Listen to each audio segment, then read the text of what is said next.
Maybe I'll start with why I wrote this book and why I think it was needed at this time. Really goes back to 2014 and the Russian annexation of Crimea, where I saw a U.S. and a NATO that in military terms very quickly focused in on the ground domain and very quickly focused in on certain parts of Eastern Europe. That says something about what urgently needed to be done in places like the Baltic states and Poland and Romania.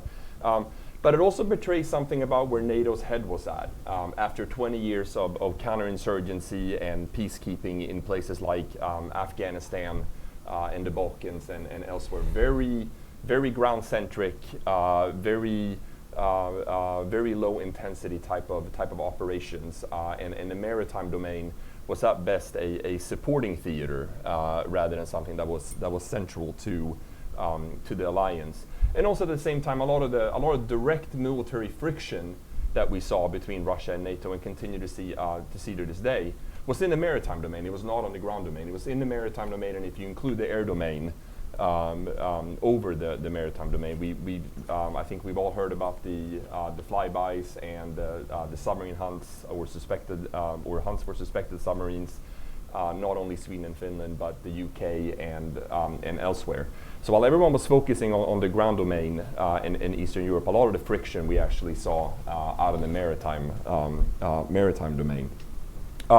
So I wanted to write this book to explore some of those themes and actually highlight NATO's maritime roots and heritage, if you will. NATO's founding members were all maritime states, obviously the United States, but also countries like the UK, Norway, Netherlands, Italy, Spain. These were all maritime nations, and it certainly is no accident that North Atlantic is in the name of the alliance. So I thought it was important to go back to some of those roots and remind the broader community about the role of the maritime domain for the alliance, but also the centrality of the North Atlantic to European security. Damon pointed to some of these already, but in all the major 20th century struggles for the future of Europe, the North Atlantic has figured in a major way. World War I, World War II, and the Cold War. That's how we kept the Allies in the fight. That's how we flowed resources over to Europe, and that was all enabled by access to the North Atlantic. And I think the quip comes from Churchill again that wars have not been won in the North Atlantic, but they can certainly be lost there. I would also observe actually that the pattern seems to be that wars don't start in the North Atlantic. They start in Central Europe, but they quickly escalate to the North Atlantic. And I think for every battle we've seen, the area of operation actually gets bigger rather than smaller. But obviously, this battle will be different. What I play at in the title of the book, The New Battle for the Atlantic, people talk about that there's been three battles of the Atlantic, World War I, World War II, and the Cold War, and some would argue that we're now in the fourth battle. A senior admiral took fourth battle. I couldn't use it, so I said new battle instead. But I do think it's very, very important, and I spent some time in the book on this. That this one will be different than the other three battles, or perhaps the memory of some of those battles, and it's different for a couple of different reasons. One is that the technology has changed. That's in use both by NATO, but also by the adversary. The adversary has changed. Russia is not the Soviet Union, and I think that's important to point out. The geographic positions have changed. NATO has enlarged. Russia does not have the same access to the maritime domain it did during the Cold War. And then finally, we see new players in the domain that we didn't see during the other three periods. Historically, Atlantic nations have fought over the Atlantic, but now because of globalization and the rise of the rest, we're increasingly seeing other naval powers in this region. And as a personal story, I spoke at a conference just as NATO was wrapping up Baltops in the Baltic last summer, and as I was enjoying a beer, and looking out over the harbor next to the USS Bainbridge was a brand spanking new Chinese frigate operating in the Baltic, and wanted to pay a visit just as NATO was wrapping up its major naval exercise in the Baltic last summer. I think I'll end there in the interest of time, and then again, eager to get to the conversation with other panelists and also hear your questions. Thank you.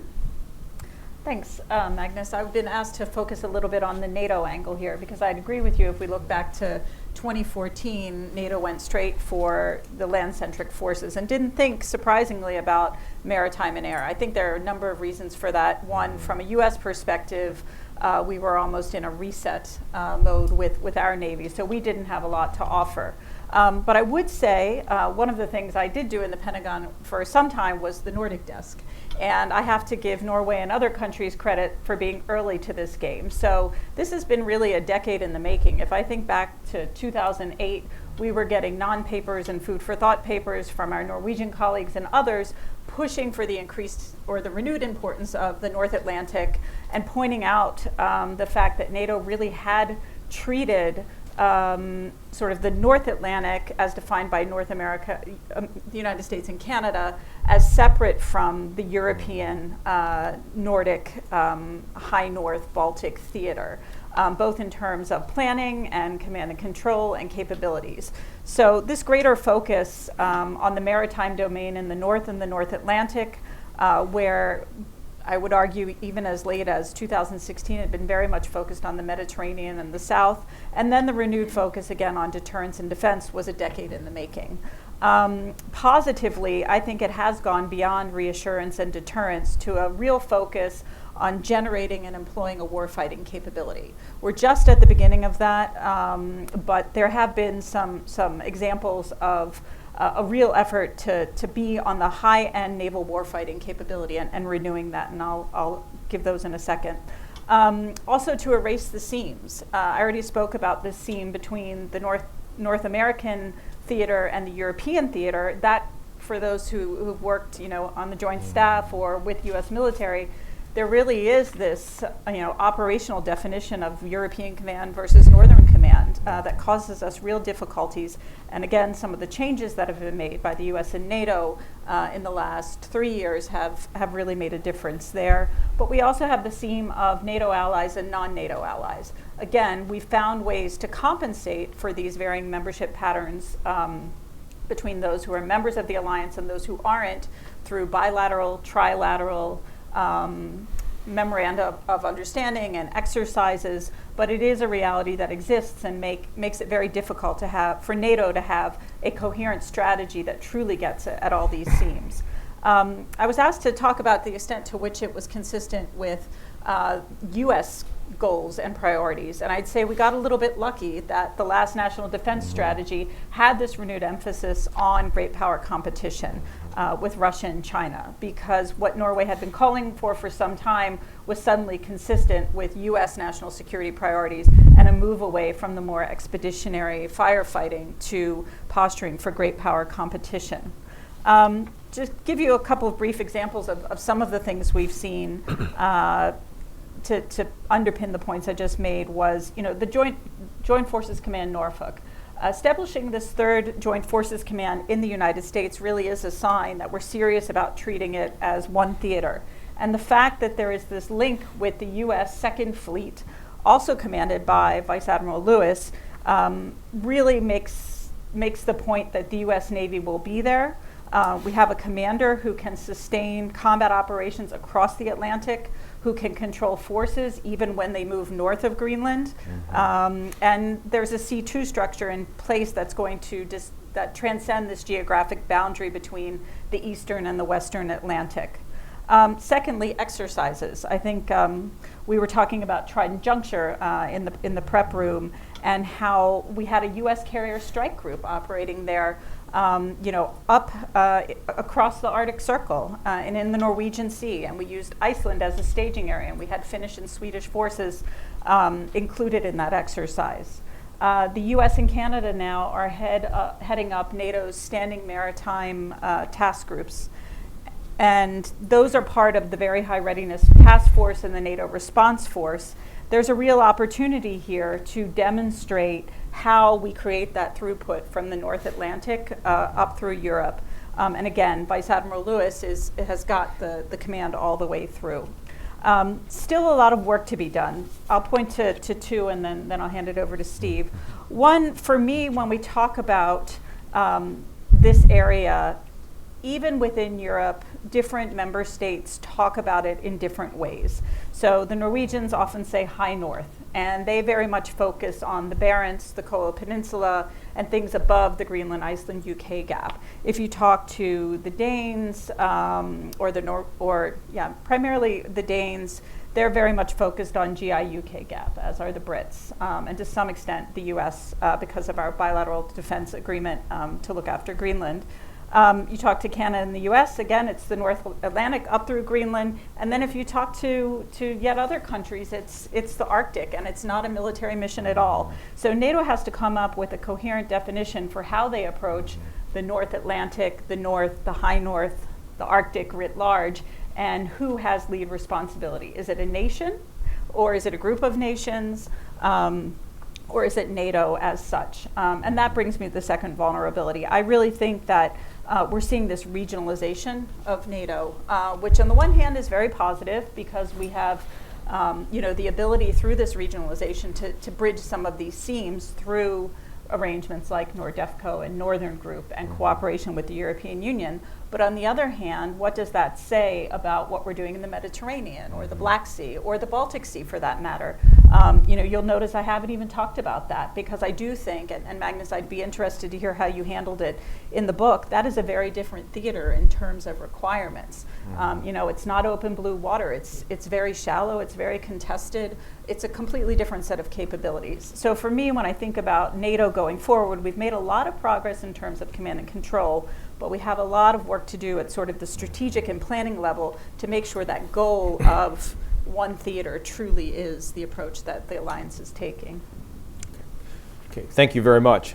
As both a naval analyst and a naval historian, I think Magnus's book is important and fills some gaps in the literature and leads the way towards some interesting understanding of how, especially we look at Russia as far as being a great power combatant and what the Russian Navy poses in terms of threat today as opposed to the past. When people talk about battles of the Atlantic, they often go back to what Magnus talks about earlier in his book, World War I and World War II, of course, which were real positive threats to try and sever communications and the flow of supplies between North America and Europe. The legacy of the Cold War has been called the Third Battle of the Atlantic.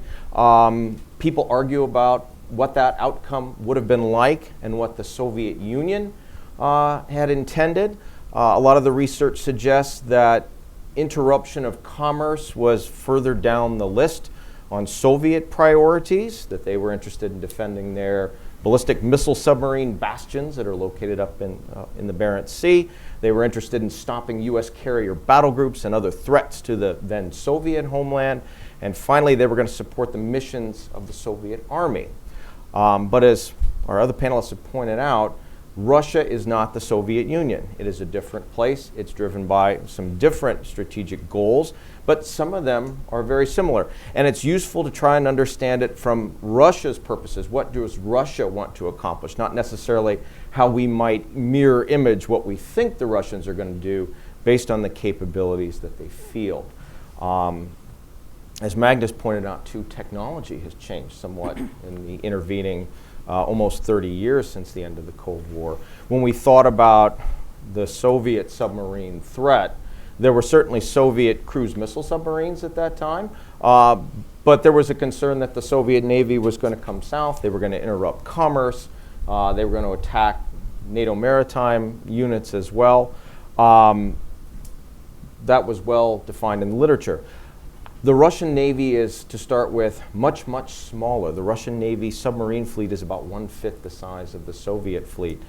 But just being smaller in size does not at all mean less capable. The Russian submarines of today are much more capable and quieter than their Cold War predecessors. They're armed with caliber cruise missiles, and we've seen those demonstrated. We've seen those, again, as Rachel pointed out, in the Mediterranean theater. We've seen the Russians launch salvos of these weapons, so we know that they can put 30 missiles or more in the air and launch them downrange.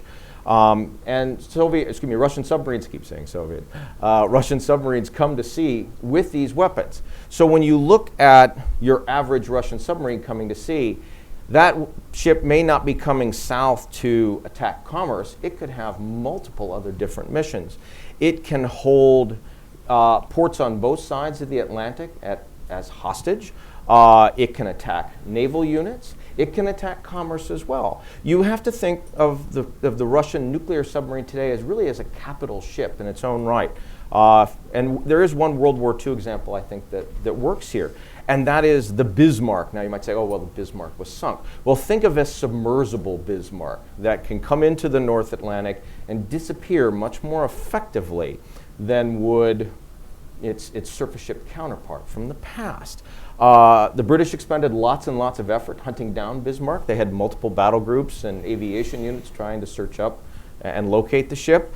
I think you'd see something like that again in the present. If a Russian submarine comes south, comes through the higher gap in the high north that Magnus quotes from me in his book, and that's the Greenland Svalbard North Cape Gap. They're going to come through there. They're going to pass through the Norwegian Sea, through the GI-UK Gap, which is a southern boundary of this transit zone. And once in the Atlantic, they too could disappear, much as Bismarck did, and it would be harder to find them and locate them. And we might not be sure of their ultimate aim or what that mission was. So the Russian Navy has these additional capabilities. So how do we look at this in terms of the West? And our European allies, we all have to work together as a team, and that is similar to what we did in the Cold War. We had a very tight-knit anti-submarine warfare organization. We exercised it regularly. We practiced it. We practiced escorting. We practiced escorting major warships like aircraft carriers and so forth. We need to continue to do these exercises like Trident Juncture. That will improve our capabilities. While the Russians are fielding more capable submarines, the United States and its allies are fielding much more capable vessels as well. Again, smaller numbers on all sides, but still an improvement in what we had during the Cold War. Geography has changed somewhat in that the Russians have less access than they did in the Cold War land-wise. A lot of their sea routes are similar, though. The Russian Navy's largest fleet is still the Northern Fleet, and it's located in the same place. Some familiar aspects of the Cold War will play a part, certainly maritime patrol aircraft. The best hunter of submarines is still another quiet submarine, so that has not changed as well. We also have to think about, most importantly, what do the Russians want to do with their submarines? What does Russian naval strategy and naval doctrine say? There's a 2015 translation of Russian naval strategy out there. I believe there's another one coming out soon. It's important to read and understand these and get an idea of what Russia wants to accomplish with their naval forces as opposed to what we think they might do. And that might be the best lesson from the Cold War. As I said, although the outcome is still in question from different sides, there's a pretty good, strong belief out there that the Soviet Union wasn't going to necessarily come and attack commerce first. They might eventually do that, but maybe not first. And it took some time for Western leaders to understand Soviet military doctrine and what the Soviets were doing. And that's a lesson we can learn from today, that it's important to read what the Russians are saying and what they are doing with their units. Right after Trident Juncture, there was a Russian exercise in the North Atlantic as well. They issued some notice to mariners, closed some areas, fired some weapons. So they're paying attention to this, and we should be paying attention to them. But we have a good team in NATO, with NATO allies and partners working together. The maritime side has always worked closely together, and I think you'll continue to see that. And again, Magnus's book is an important part of this new literature, and I think talks about these subjects and fills an important role. So thank you. Thank you very much. So I think all three of you had touched on this subject of commerce, and there continues to be an emerging prominence paid to the changing landscape, especially of the Northern Sea route, due to climate change and other factors. I'd like to ask each of you to comment on how, or just tell us a snippet about how climate change will affect not only our global commerce, but the national security landscape just in a 5 to 10 years outlook, or even long term. Sure, and I'll start. So I'll make a couple of points. So in terms of climate change, obviously I think by implication here we're talking about climate change in the Arctic. And I think actually that's a term we want to be careful in using when it comes to defense and national security. There's a lot of utility in talking about the Arctic as one zone when it comes to environmental issues or energy issues and so on. But in defense and security, it gets a little trickier. The North American Arctic is very different from the European Arctic. The European Arctic is primarily a maritime domain and quite accessible. That's not necessarily the case in North America and with the Canadian Arctic. And of course, we have the Russian Arctic. It's theirs. It's their territory. So in that sense, I think it's important here when we talk about national security and defense. I think it's important to recognize that the Arctic does not work the same way across all continents.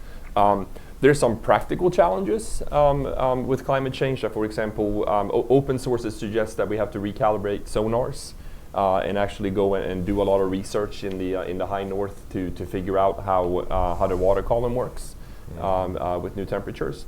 But with the Northern Sea route and the rise of the rest, I think one of the effects that we're seeing that has national security implications is the coming of China. And that we're increasingly seeing China in European or northern waters. They did a non-combatant evacuation around the time of the NATO's Libya campaign in the Mediterranean. They've been back since for joint exercises with the Russian Navy in the Mediterranean and the Black Sea. And since then, they've seen in more northern waters as well. There's certainly the Baltic. They've been in there a couple of times. Again, they paid a visit and showed up as NATO was finishing up Baltops last year. So I think for NATO to get used to that, there's another player in this domain. My point is not here that we're going to fight China in the North Atlantic. That's not my point. But there's another military player who believes that they have interest in northern waters and around Greenland, around Svalbard. And also have an interest in the Northern Sea route because that potentially cuts down time in terms of imports and exports from Europe, and there's a national interest there. So therefore, from a NATO perspective, that bears watching and monitoring moving forward. Steve, would you like to comment as well? Do you want to go ahead, Rich? Yeah, maybe 2 points on to pick up on what Magnus said. I think it's still, the verdict's still out there how much climate change and other factors will change access, energy, resources. I think some of the shipping companies have come out and said, well, yes, when I do my risk to reward calculation, this is still a pretty risky proposition. But in the meantime, the rules are being changed. Everybody's used to the Arctic being a non-contentious area, a non-militarized area that works pretty much according to the established rules of the law of the sea. But I think two things are happening with China. The first is, and Russia to some extent, what we call dual use activities. So you see a scientific research mission, you see investments in energy or airfields. Is that really just for these benign purposes? Or down the road, could it be used for military purposes? Or could it be exchanged for influence in other areas? Even something as extended as a vote in the United Nations Security Council. If you default on your loan and China's the holder, they might extract concessions elsewhere. The risk here, though, of trying to exclude China from the Arctic is that you then create a precedent and a case for them to exclude the United States and other actors from the South China Sea. Is the Arctic a global common where within certain rules and boundaries everybody should be able to have access and rights? Or is it something that is clearly the purview of the Arctic littoral nations, and they have more rights than others? The truth may be somewhere in between, but even before these issues of energy and resources, I'd worry about how even today the presence of China and their cooperation with Russia is already changing the status quo and how we operate there? It's interesting. It's sort of a wait and see, and let's see what happens. Climate change has certainly moved the area of operations further north in what you can accomplish. But there are still some limitations. If you speak to members of the U.S. Coast Guard, they'll suggest that yes, you can go up there now, but it's still dangerous to a degree. And if you have a mishap up there, whether you're a merchant vessel or a tourist vessel, you're often still very far from help and rescue. So that represents a challenge. As far as Russia goes itself, Russia's naval capabilities, we know, is divided amongst 4 geographically very separate fleets, and they have to spend a lot of time and effort moving those ships around in order to accommodate a shortage in another fleet. We all know what happened to the Russians during their 1904-1905 war with Japan. They lost their Pacific fleet. Their Baltic fleet heroically sailed around the world only to get destroyed. But it highlights the geographic distance that's involved here. If you open a northern sea route fully, that could help the Russians by allowing them to facilitate more rapid transfers of fleet units. It could also be a challenge to them as well, because they would have to maintain naval forces there. If this area is opening more, maybe the Russians are going to need an Arctic fleet now, and that's going to further tax their resources. And finally, when it comes to the northern sea route itself, I was very happy that I traveled to Norway and to Svalbard as part of an Atlantic Council-led delegation last year, and we spoke to the Norwegian Coast Guard and others. And their response was, well, yes, there is the northern sea route, but there's still danger there. A lot of it isn't well charted yet. The navigation aids weren't necessarily fully maintained. So they thought it would be some time yet before this was fully opened, and it was sort of a wait and see attitude. And depending finally on how big that northern sea route gets, does that become very much a Russian-controlled transit zone within Russian territorial waters, or claimed by the Russians some sort of jurisdiction, or it becomes an international sea route governed by international law? We've seen what's happened in the South China Sea when nations start to claim chunks of the water that previously were part of an exclusive economic zone, but now the nation attempts to exert some sort of sovereignty there. So I think it will be interesting to watch and see what happens as we move forward, and what climate change does in the high north, especially in the European Arctic. Thanks. When speaking with some state and defense officials on that trip to Norway that I'd spoken about earlier, there was an interesting concern that was brought up, this hypothetical future foreign policy concern of potentially having a proliferation of autonomous systems in the Arctic region. Undersea drones, those types of things, or even aerial drones as well, coming from actors like Russia and China. How do you see the Arctic nations responding to this emerging technology and perhaps creating this cluster of undersea autonomous systems? So great question, and it's actually towards the end of the book. I lay out a couple of things for the U.S. and NATO to consider moving forward. And one of the things that I note is that there's real reinvestment in capabilities among these nations in terms of anti-submarine warfare aircraft, ASW frigates, and so on. But to me, that's just a start, and that really sort of just gets them up to level. So I think there is a need for a real conversation about what's the next generation of technology for operations in the North Atlantic. I do think that one of the historical lessons that can actually be drawn across all of the battles, for lack of a better term, is that it's always been technology intense. And actually, you could argue that modern anti-submarine warfare was created in the Atlantic during World War I, evolved during World War II, and so on. So it's always been technology intense, and it really has been part of the cutting edge of naval technology. So what does that look like today? I don't think there's a good answer, but certainly to me it seems like an area ripe for cooperation. A lot of the nations around the North Atlantic are sophisticated and leading technology developers. Obviously the U.S. Canada, UK, Norway, and others.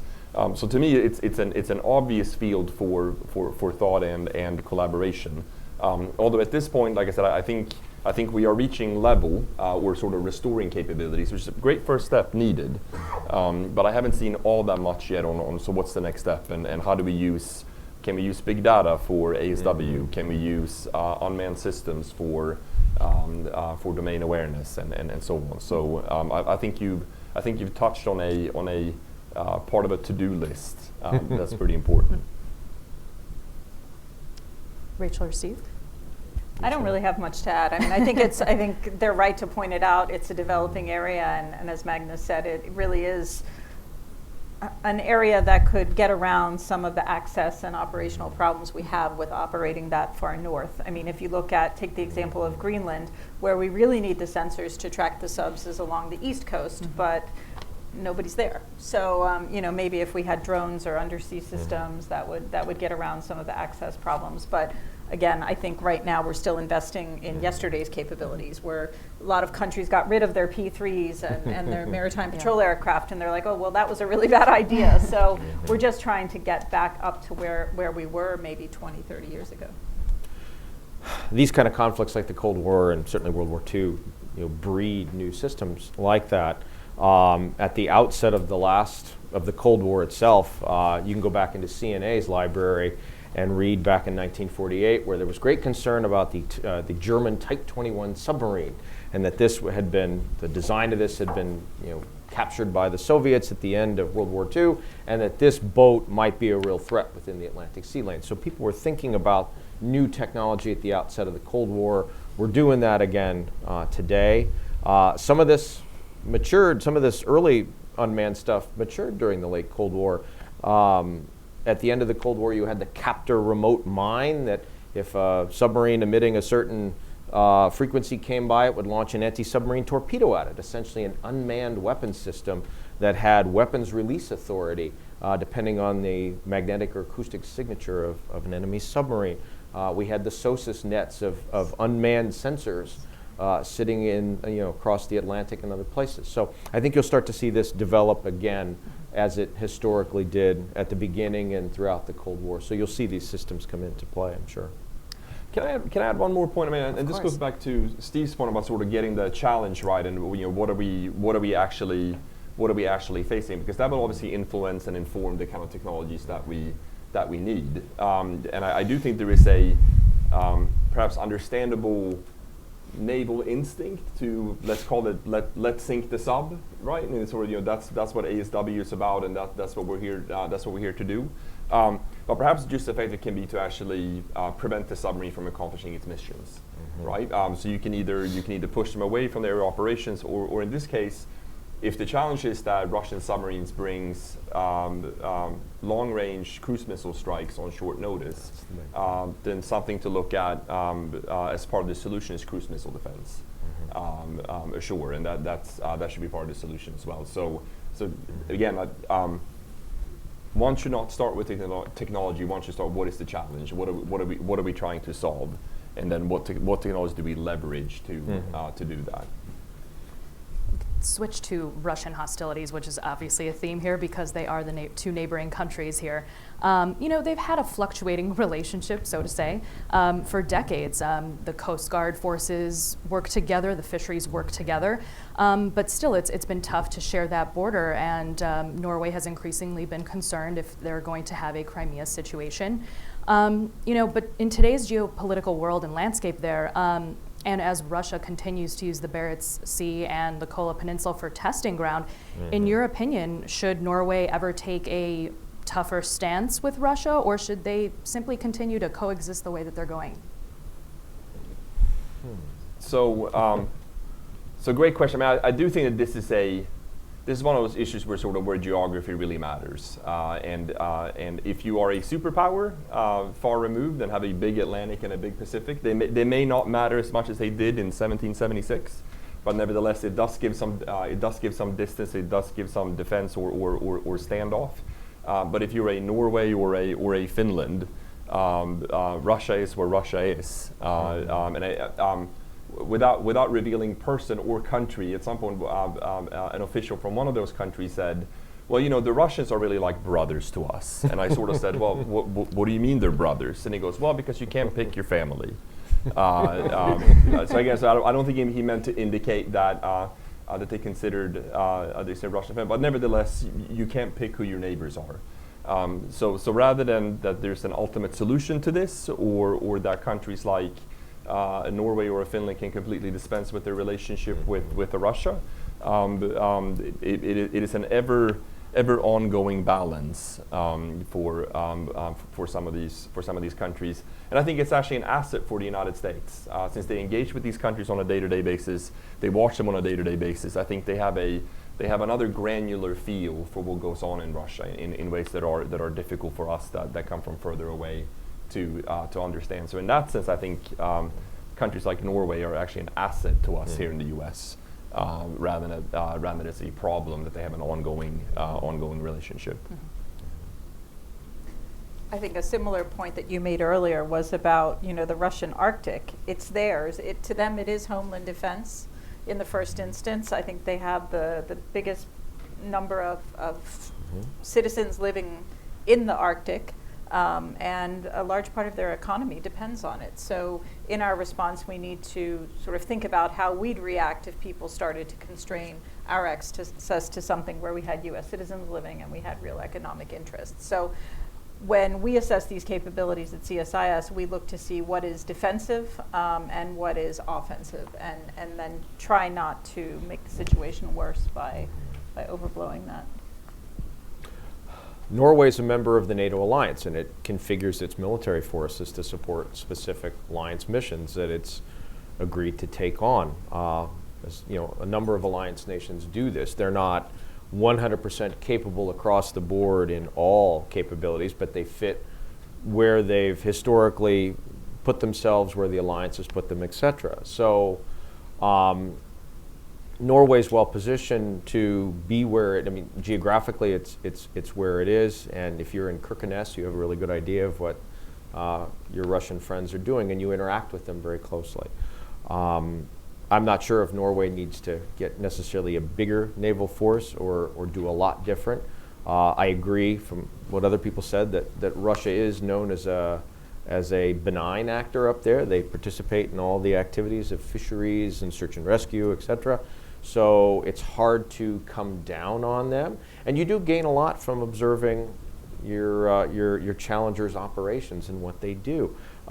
They declare a notice to mariners when they're going to do some kind of a weapons test, so we know when these things are going to happen. And that's useful. So again, I just say wait and see and continue to collect information for the time being. And I think, Steve reminded me of something. I mean, I think also that the Russians tolerate a Norwegian ISR capability in the high north. They tolerate, you know, Finnish forces along their border. But if that were a NATO flag, I don't think so. So let's let the nations in the region lead. Going off that for Russia, what capabilities should Norway or even the NATO alliance be most worried about for emerging technology or testing? Want to start down there just for to change things up? Of course. The land attack cruise missile is the big thing that is different. During the Cold War, Russian submarines didn't come to sea with land attack cruise missiles. Certainly there was a threat from Soviet naval aviation and Soviet Air Force against NATO land targets. But with the advent of the Caliber cruise missile, a submarine as a stealthy carrier of such weapons can travel a far distance, get there, and attack key communications nodes and what we talked about earlier. So that's the key capability that is different. Drones certainly provide another capability. We just saw that here this week with an attack on a Saudi oil facility supposedly conducted by drones. I hadn't fully followed the story, but certainly they have that capability. Maritime drones are getting better. We've seen that. So there are a couple technology pieces to keep an eye on, but I think the land attack cruise missile is the first one to watch. For me, it's probably some of the defensive capabilities like the S-400, because if we wanted to beat the Russians at their own game by holding some of their critical bases and capabilities at risk, this could provide almost a shield and prevent us from making them think twice. And then also doctrine. I think NATO has a very careful doctrine and escalation approach, whereas if Russia feels that it's at a conventional disadvantage, it's very quickly going to make use of the cruise missiles or some of the nuclear capabilities at a tactical level. So those are the two that make me worry. Let me just follow up with that, if I could, too. Russian military doctrine, so far as we understand it now, so far as my Russian experts at my organization tell me, is driven by the idea of potentially a shorter conflict that they would like to resolve quickly. They don't want to get into a longer conflict. They know that attrition and other problems could damage their war aims. So they want to solve them quickly and get to the end game as fast as possible. So they're willing to escalate and move rapidly. And they'd probably like to get inside NATO's decision-making loop and act faster. So that's another concern to be aware of as well. Not only the technology, but the decision-making speed. And I would add my vote for the Caliber cruise missiles. I mean, that's something to watch. They're going on nuclear submarines. They're going on conventional submarines like the improved Kilo class, and they're actually bolting them onto relatively small surface combatants too. I mean, it's almost the U.S. Navy has talked for years about distributed lethality. In some ways, it actually seems that the Russian Navy has sort of taken that to heart, and even smaller, rather basic platforms can carry a punch with Caliber cruise missiles. So I also think that's an indicator to watch. Currently, again, open sources seem to suggest that Caliber production is actually relatively slow, and they've certainly have had enough for interventions in Syria and so on and so forth. But an all-up effort against NATO would take a far larger stock, and certainly. Sources indicate that production is relatively slow currently. So I think that's actually something for us all to watch for that. Is that production remaining steady at a relatively low level, or does he seem to be building up big war stocks of calibers? My final point on this is not so much tech, but I do think it's, again, worthwhile both for the US and NATO to consider what are some of the hybrid warfare scenarios in the maritime domain and in the North Atlantic specifically. We saw some of it in the run-up to the annexation of Crimea, where Russian naval forces played a role, and obviously Ukrainian sailors have been snatched more recently. But if you look at the high north and the sort of the far North Atlantic, there's a lot of energy infrastructure up there, both Norwegian and British. There's a ton of submarine cables that connects all of that energy infrastructure in places like Svalbard and Iceland and North America to Europe and so on. So what are some of the hybrid scenarios? I note in my book that I think it was in 2016. Russian special forces were practicing how to take back oil platforms in the Arctic, and the reason was in case ISIS comes along. So far, I have not seen ISIS very active in the high north, but certainly seizing oil platforms is a nifty trick to have up one's sleeve in a hybrid scenario. The cables thing is especially important too. As we all know, the first order that Winston Churchill gave as First Lord of the Admiralty in 1914 was to cut all of Imperial Germany's overseas cables, thus severing German colonial possessions from communication with Berlin. So hybrid warfare isn't new, and we'll probably continue to see the Russians experiment with things like that. They even used a block ship in Crimea. They sank an old cruiser to block a harbor. I don't think anybody's used a block ship for a while, maybe since World War II. So they're going to use it if they can make use of it. Yeah. And just add one more, just to foot stomp that point. Little known fact is that U.S. UAV operations over the Middle East are not directly point-to-point satellite over to the U.S. It actually goes through satellite to Europe, and then on submarine cable over to the U.S. So there are further connections out in the world that are supported by submarine cables across the Atlantic. So a few of you have mentioned that the U.S. has gotten more serious. It's turned its eye to the high north, and especially with the presence with the U.S. Navy down in Norfolk now, setting up those capabilities.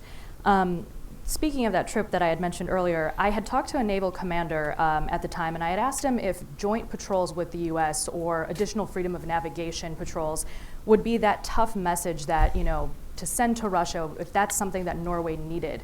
And I thought I would get the resounding, yes, that would be great, we'd want the joint patrols, but what I got from him was, no, actually, I don't think it will make a difference.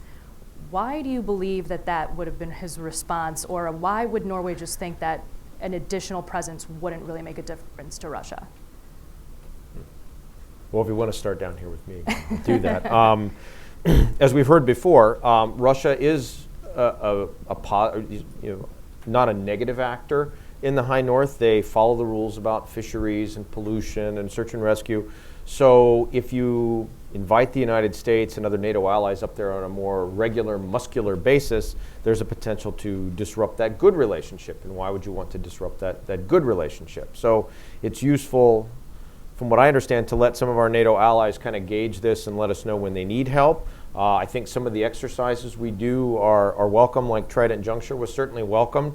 We did exercises like that during the Cold War too, and they were most seriously welcome. We stored supplies up there in the high north, but we didn't have a massive land force up there, poised across the border staring down at Soviet forces. And I don't think that's what's desired now. And it's good to work with your allies and let them help gauge, based on their perspective, how much force you're bringing to the table up there. I'm not a big fan of joint patrols in the high north or even the Baltic Sea for that matter, because I do think the countries in the region are, they have better access, they have better awareness, and the deterrent effect is the same. Where I do think we could benefit from joint patrols is in something like the North Sea route, where Russia is challenging established international law. They're starting to require, captains that board the ships that want to transit, or they're charging registration fees. And these are things that are in direct contravention to the UN law of the sea. So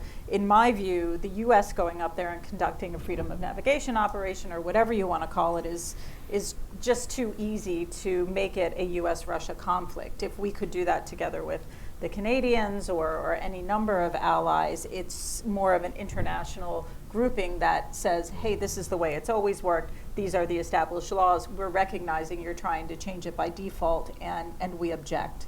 So that's where I could see joint patrols linked to an enforcement of international law as being a more effective use of that.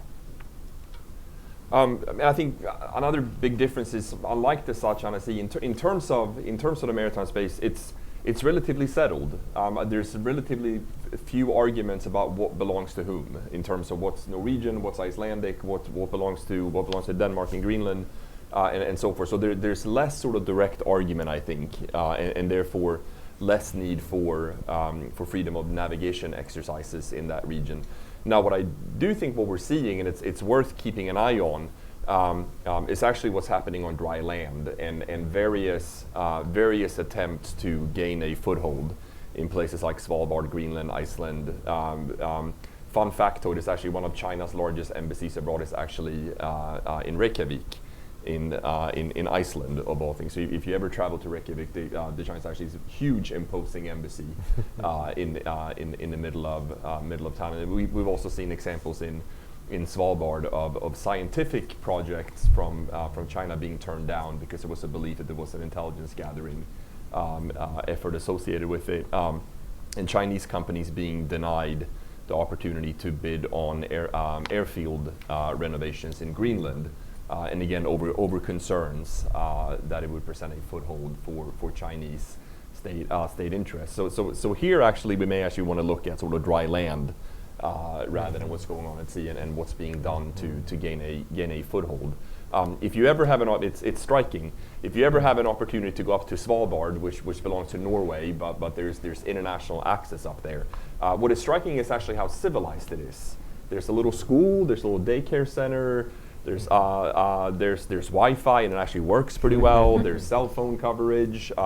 There's a little mail service and so on. It's actually this, even though it is the farthest northernmost permanent settlement on Earth, it's actually this sort of very civilized place.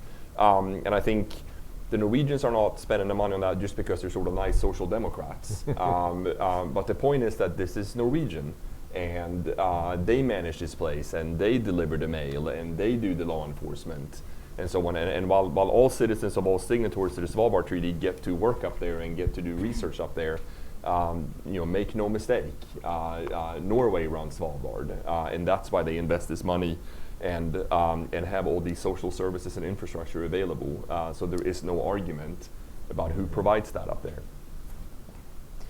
There's an opinion piece today in Defense One by the Atlantic Council's very own Anna Wieslander, and she says there's this widespread misunderstanding that NATO deals with the Arctic challenge well, when in reality the 5 Nordic states, along with Canada and the US, already struggle to balance how they engage in the region.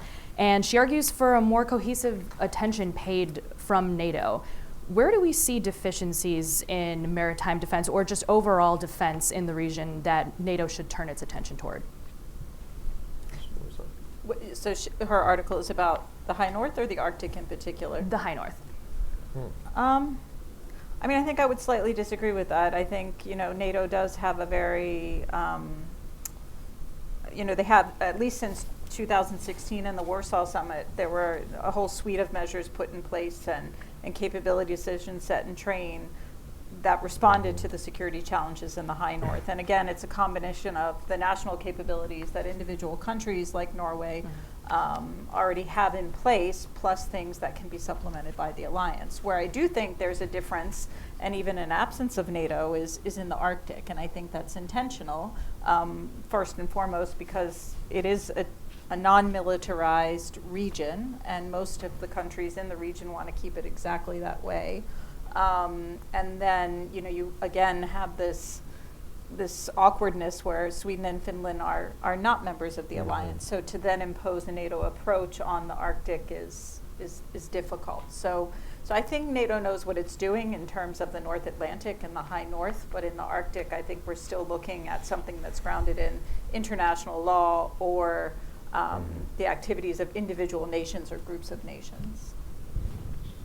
I don't know if the Russians create an Arctic fleet as another defined fleet structure, then you might be more concerned, or if Russian militarization in the Arctic continues and it's not just defensive, if they have some offensive bases up there, there's reason for more concern. There's probably concern too because the last time that NATO had sort of an ad hoc combat capability with Libya, there were challenges with that, so there's concern. If you do it again, you want to be well organized and prepared and ready to do that. We do have a number of new maritime commands that are seeking to do that.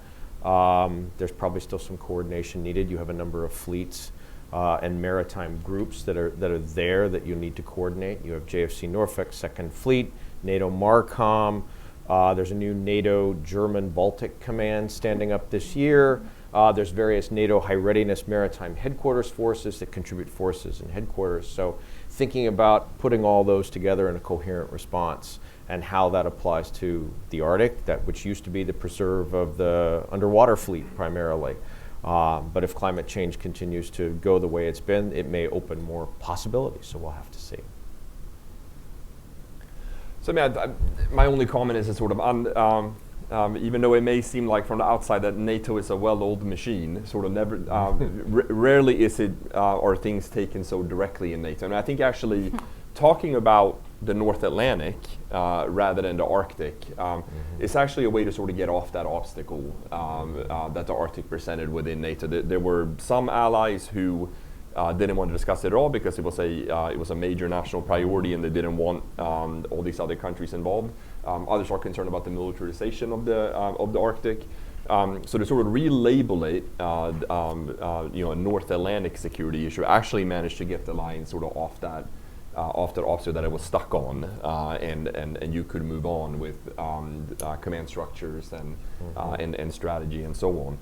Having said that, I do think that there's obviously utility for NATO to be aware of what goes on, even if NATO is not a direct actor in the broader Arctic. Again, the North American Arctic is very different from the European Arctic, But obviously, having awareness in order to not be strategically surprised, I think is something that's important.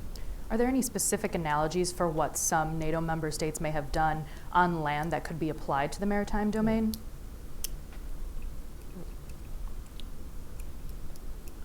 Oh, stump the chump. Nothing comes to mind immediately, unless others have.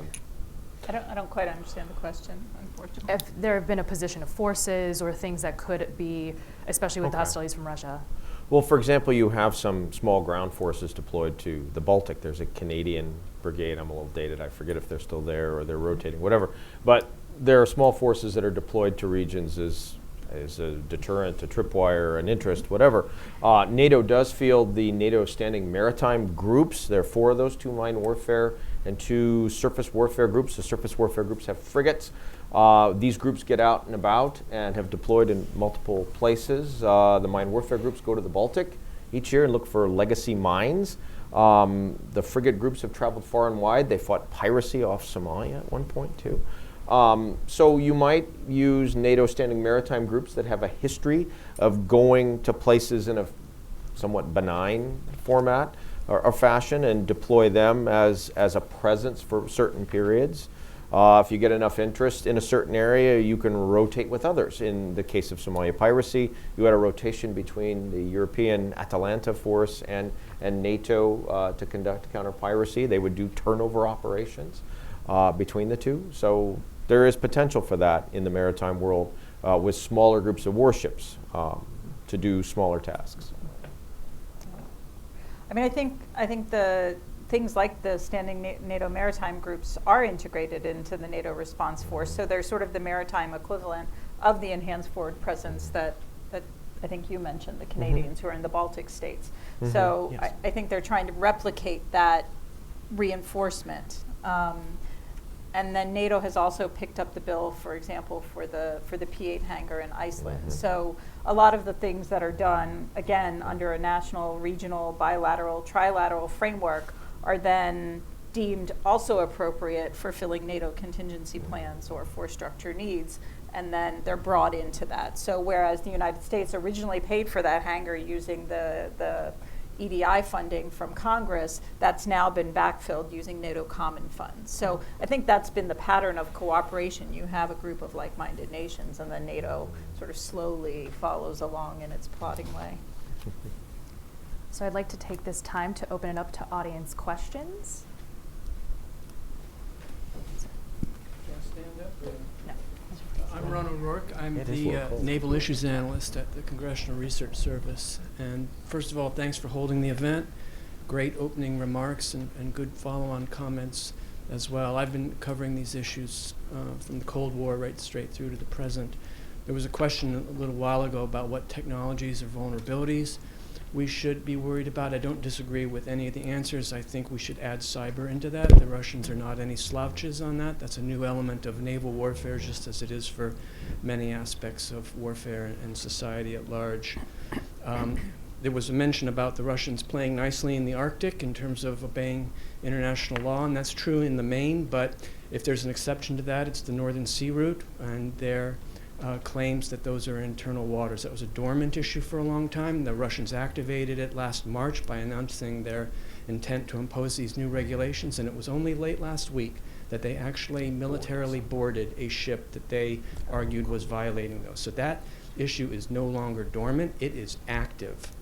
And it is something that deserves, I think, even more emphasis than our discussion has given to date, not only in and of itself, but because it also raises the issue about whether things really are settled in terms of other aspects of the territoriality of that, because Secretary of State Pompeo's own speech at the Arctic Council Ministerial in May, in conjunction with raising the Northern Sea Route issue, brought up the issue of our disagreement with Canada concerning the international legal status of the waterway that passes through the Canadian archipelago. So we better get our story straight as an alliance if we are to strengthen our own ability to work face-to-face with the Soviets on the Northern Sea Route, because they can point to that disagreement and throw that issue right back in our face.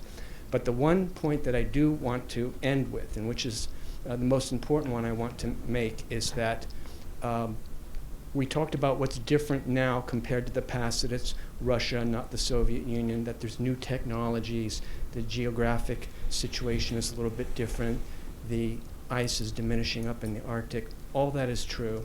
We also talked a little bit about China's presence in the Arctic and in the waters around Europe, and that's true too. But I think there's one other aspect of this related to China that needs to be thrown into the mix, which is that the U.S. Navy currently has its hands very full trying to meet the Chinese challenge in the Indo-Pacific region. Mm-hmm. And that is a huge difference compared to the situation that we've had with the alliance in the past. And what it means more than anything is that the implicit assumptions that we might make about what the U.S. contribution is going to be in the European theater and what the division of responsibilities might be between the United States and the Europeans in the future may not be the same as those in the past.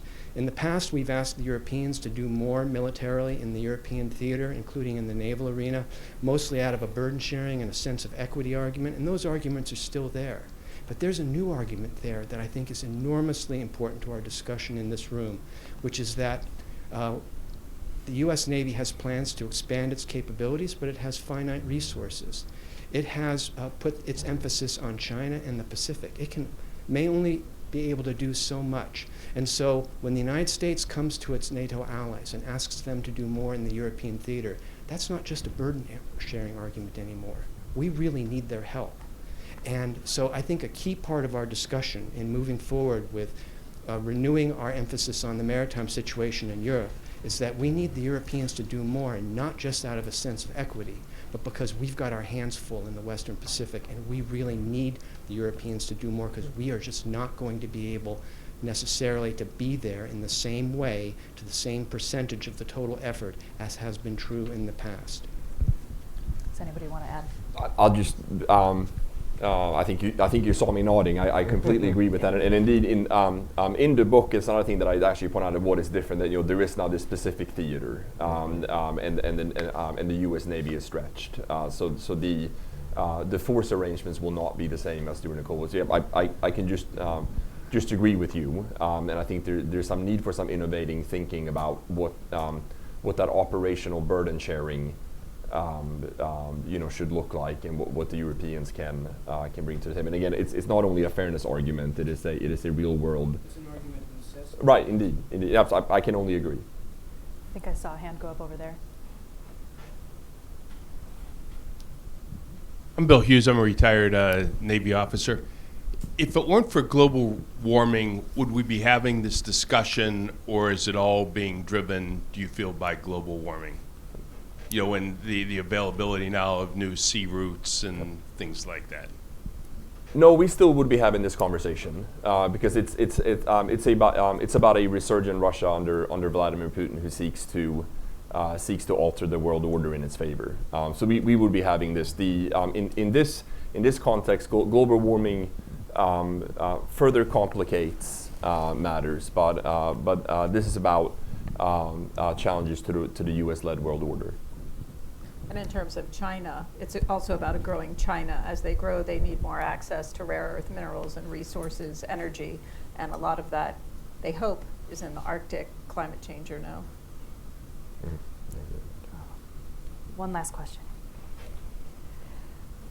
Make it count. Thank you, Bob Eichort. I'm here at the Atlantic Council and the Global Energy Center, and we've been looking at the global LNG trade, and obviously what's happening both in terms of the U.S. exports as well as the investments that the Russians are making in the Arctic and in bringing in the Chinese and others into that. It seems to me in the projections of the potential for 70 million tons of exports of LNG from the Arctic by 2030, which is only a little less than Qatar's full export last year. This has, to me, together with the expansion in the Arctic, has important implications for how the Russians are looking at their submarine and other military assets in that region. And so I think that, I'd be interested in your thoughts on that in terms of how the linkage they're making between the military expansion and development in this region and both their export potential and also now our increasing exports to Poland, Lithuania, and other areas in Europe. So I'll just, going back to one of the points that Rachel made, I think it's important to figure out what is defensive and what is offensive, and how do we tell the difference.